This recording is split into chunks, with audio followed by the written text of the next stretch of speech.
গুড়ের সন্দেশ তৈরি করতে প্রতিবার ব্যর্থ হচ্ছেন, তাহলে আজকে পৃথিবীর সবথেকে সহজ পদ্ধতিতে তৈরি গুড়ের সন্দেশ রেসিপিটা আপনার জন্য। এই নলেন গুড়ের পারফেক্ট মাখা সন্দেশ তৈরি করার জন্য গরুর ফুল ফ্যাট মিল্কটাই নিতে হবে। ফুল ফ্যাট মিল্ক নিলে সন্দেশটা খেতে অনেক বেশি ভালো হবে। আমি এখানে 1.5 লিটার ফুল ফ্যাট গরুর দুধ নিয়েছি। এটাকে জাল করে প্রথমে ছানা কাটিয়ে নেব। আচ্ছা বন্ধুরা, প্রথমেই দেখে নিন উপকরণগুলো। এখানে আমি নিয়েছি 250 থেকে 300 গ্রামের মতো নলেন গুড়।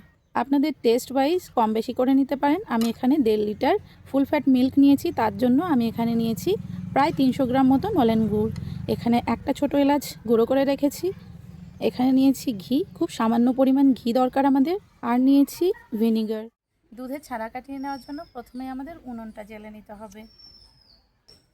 এবার কড়াইয়ের মধ্যে দিয়ে দেব সামান্য একটু জল, মানে 1 কাপ পরিমাণ জল। কড়াইয়ের মধ্যে দিয়ে দিচ্ছি আমি 1 কাপ পরিমাণ জল, যাতে দুধটা নিচে লেগে না যায়। এবার দিয়ে দিচ্ছি গরুর দুধ।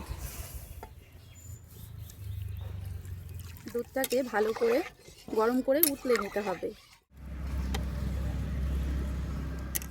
এবার একটা মেজারিং কাপে আমি 1 কাপ মতো জল নিয়ে নিচ্ছি। এবার আন্দাজ করে মোটামুটি 4 থেকে 5 টেবিল চামচ পরিমাণ ভিনিগার দিয়ে দিচ্ছি।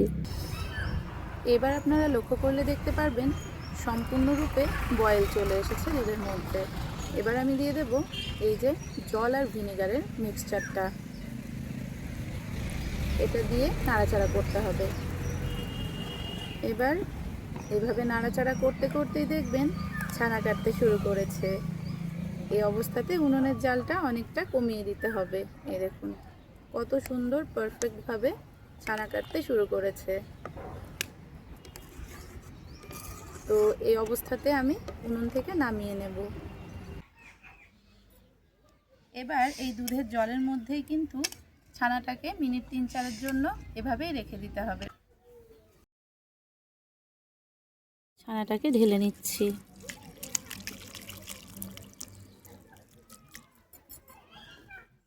ছানাটাকে জল থেকে তুলে নেব। যেহেতু ছানাটা প্রচণ্ড গরম আছে, তাই আমি এই স্টেইনারের ওপরে এইভাবে রেখে একটা চাপা দিয়ে রাখবো, যাতে এক্সট্রা জলটা বেরিয়ে যায়। এই ছানাটা যেহেতু আমি ভিনিগার দিয়ে কাটিয়েছি, তাই একটু পরিষ্কার জল দিয়ে ধুয়ে নেব। এভাবে পরিষ্কার জল দিয়ে ছানাটাকে ধুয়ে নিলে ভিনিগারের টক স্বাদটা বেরিয়ে যাবে। আর ভিনিগারের টক স্বাদ বেরিয়ে গেলে ছানাটা আরও বেশি সফট হবে। ছানা থেকে ভালো করে জল ঝরিয়ে নিয়েছি, ছানাটাও ঠান্ডা হয়ে গেছে। এবার একটা থালার মধ্যে নিয়ে নেব আমি। এটাকে সুন্দর করে মালিশ করে একদম নরম মসৃণ করে নিতে হবে। এই কাজটা কিন্তু মাস্ট। প্লাম দিয়ে এইভাবে মালিশ করে নিতে হবে। এই দেখুন, এবার লক্ষ্য করুন কতটা সফট হয়ে গেছে। আর কিন্তু একটুও ডেলা বা লাম্প কিছুই নেই। টেক্সচারটা একদম মসৃণ হয়ে গেছে। আর এরকম টেক্সচার দরকার সন্দেশ তৈরির জন্য। এবার সন্দেশ তৈরির জন্য কড়াইয়ে দিয়ে দিচ্ছি আমি 1 টেবিল চামচ পরিমাণ ঘি। এই ঘিয়ের মধ্যে দিয়ে দিচ্ছি আমি নলেন গুড়। খুব বেশি দেরি না করে এক্ষুনি দিয়ে দেবো ছানা।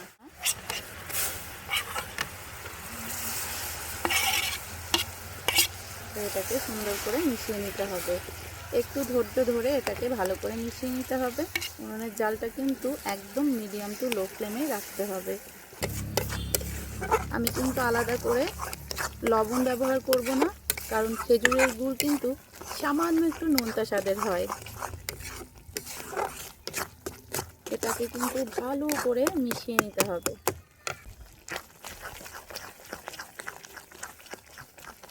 এইভাবে ভালো করে চালিয়ে চালিয়ে চালিয়ে সুন্দর করে মিশিয়ে নিতে হবে।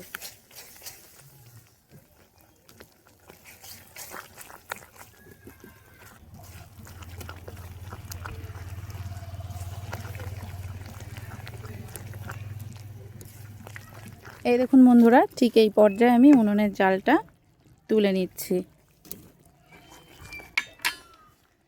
এবার দিয়ে দিচ্ছি আমি একটা ছোট এলাচ গুঁড়ো করে রেখেছিলাম, সেটা আপনারা না চাইলে নাও দিতে পারেন।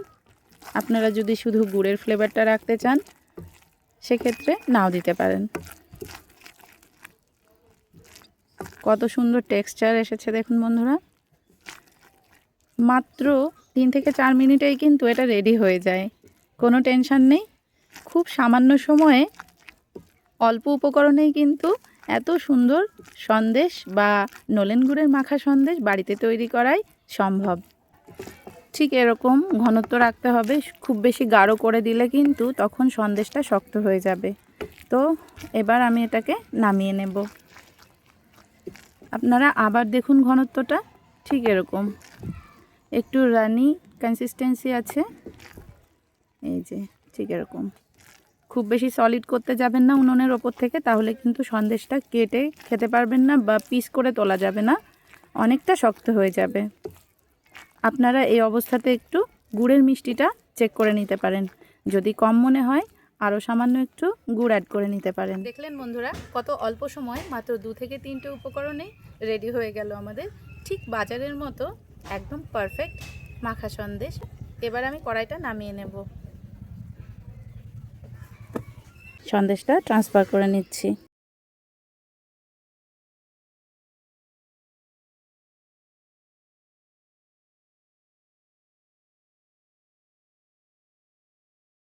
এটাকে সেট হতে রেখে দেব মোটামুটি 3-4 ঘন্টা। এটাকে নর্মাল টেম্পারেচারে রাখলে সেট হয়ে যাবে। আপনারা চাইলে এটা ফ্রিজেও রাখতে পারেন। সন্দেশটাকে আমি নর্মাল টেম্পারেচারে রেখেছিলাম 2 থেকে 3 ঘন্টা। এটা এবার সেট হয়ে গেছে, চাকু দিয়ে কেটে এবার এটাকে পিস পিস করে তুলে নেব। আর আপনি যদি সন্দেশগুলোকে পিস করে না কাটতে চান তাহলে চামচ দিয়ে তুলেও কিন্তু সার্ভ করতে পারেন। সন্দেশের একটা টুকরো ভেঙে দেখাচ্ছি, দেখুন কতটা পারফেক্টভাবে তৈরি হয়েছে। আর এই সন্দেশগুলো খেতে এত টেস্টি হয়েছিল, মনে হচ্ছিল কোনো এক নামকরা দোকান থেকে নলেন গুড়ের সন্দেশ বাড়িতে কিনে আনা হয়েছে। সন্দেশের পিসগুলো কেটে নেওয়ার পর কিছু এবড়ো খেবড়ো অংশ পড়েছিল, এগুলো দিয়ে আমি হাতের সাহায্যে একটু গোল করে চ্যাপ্টা আকৃতি দিয়ে দিলাম। ঠিক এরকম শেপের সন্দেশও কিন্তু দোকানে পাওয়া যায়।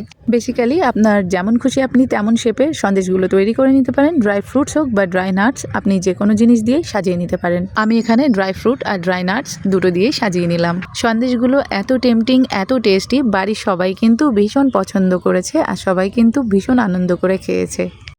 তো আশা করি আমার এই নলেন গুড়ের পারফেক্ট মাখা সন্দেশের রেসিপিটা আপনাদের ভালো লেগেছে। ভালো লাগলে প্রতিদিনের মতো একটা লাইক দিয়ে বেশি বেশি করে শেয়ার করে দেবেন, যাতে এই পদ্ধতিটা ফলো করে সবাই সহজেই বাড়িতেই দোকানের মতো মাখা সন্দেশ তৈরি করে নিতে পারে। আর আপনি যদি চ্যানেলে নতুন হন তাহলে অবশ্যই চ্যানেলটিকে সাবস্ক্রাইব করে পাশে থাকা বেল আইকনটি প্রেস করে দেবেন। যদি ভিডিও ভালো লেগে থাকে একটা হাইপ দিতে ভুলবেন না। ফেসবুক পেজ থেকে দেখলে অবশ্যই পেজটিকে ফলো করে দেবেন। আর এই ধরনের নিত্য নতুন সুন্দর সুন্দর রেসিপির জন্য আমার চ্যানেলটির সঙ্গে জুড়েই থাকুন। সবাই ভালো থাকবেন, সুস্থ থাকবেন। Thank you so much.